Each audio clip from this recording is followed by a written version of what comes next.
Hey everyone, today we have a really exciting episode of our Families First series. We're here at the Families First offices and we're bringing them a surprise. We've got this great birthday cake for them.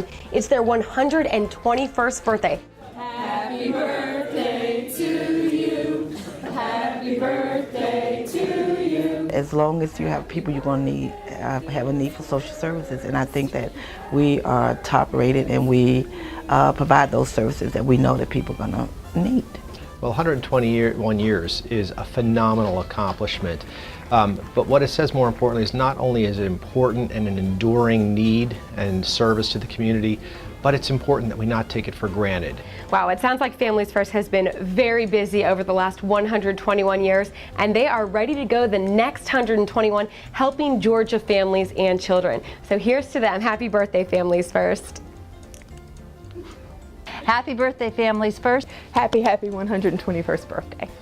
Congratulations, many more to come, and yoo-hoo! That one again. Why do you think it's so important that Families First is around for another 121 years?